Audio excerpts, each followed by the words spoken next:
La Nouvelle-Calédonie, ça vous dit quelque chose? Ça vous évoque peut-être le soleil, la plage, ou peut-être rien de précis en fait.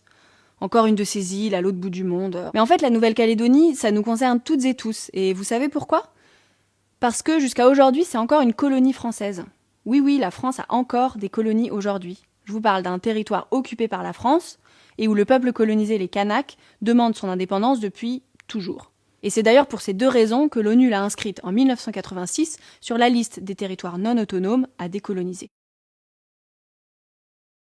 La France prend possession de la Nouvelle-Calédonie en 1853, alors que l'archipel se trouve à 17 000 km. Et comme partout, vous vous en doutez, la colonisation c'est très violent. Pour s'emparer d'un territoire, la France soumet et domine le peuple qui l'habite. Occupation militaire, accaparement des terres, massacres, déplacement et cantonnement des populations, pillage des ressources. Résultat, 70 ans plus tard, en 1920, la population kanak a été réduite de moitié. Et pour les maintenir en minorité chez eux, la France y envoie des nouvelles populations. D'abord des bagnards, des déportés politiques d'Algérie et de la Commune de Paris, puis des travailleurs qu'elle fait venir d'Asie et du Pacifique, et ensuite des Français de métropole. C'est ça, ce qu'on appelle une colonie de peuplement. Et la conséquence, c'est qu'aujourd'hui, les Kanaks ne représentent plus que 39% de la population. Après la Deuxième Guerre mondiale, c'est le temps des décolonisations dans le monde entier. Mais la Nouvelle-Calédonie, elle passe directement du statut de colonie à celui de territoire d'outre-mer. Exit l'indépendance, il n'en sera même pas question. Sur le papier, le peuple kanak obtient des droits, mais dans les faits, il reste profondément discriminé et sous tutelle française. Aujourd'hui, même si le territoire est plus autonome, c'est toujours la France qui gère les domaines les plus sensibles.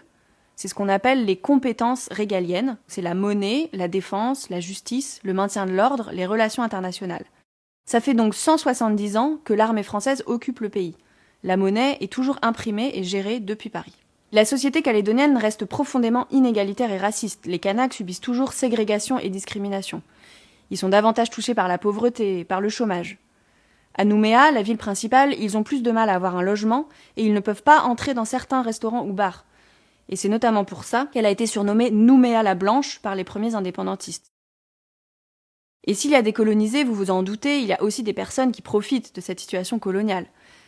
L'économie, elle est toujours aux mains des grandes familles issues des premiers colons ou d'entreprises françaises. La principale ressource minière, c'est le nickel. Elle est toujours exploitée en grande partie par la même société qu'au XIXe siècle, qui s'appelle, je vous le donne en mille, la Société Le Nickel, filiale du groupe français Eramet. Les fonctionnaires français qui partent en Nouvelle-Calédonie ont des salaires presque doublés par rapport à la métropole. Donc forcément, ça accentue les inégalités sociales et ça favorise encore leur installation et donc la mise en minorité des Kanaks.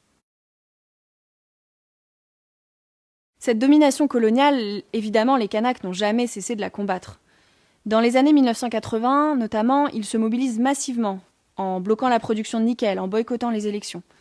Ils se heurtent à la violence de l'État, et même des colons, qui n'hésitent pas à utiliser les armes contre eux. C'est une période très violente, avec près de 90 morts, surtout chez les Kanaks.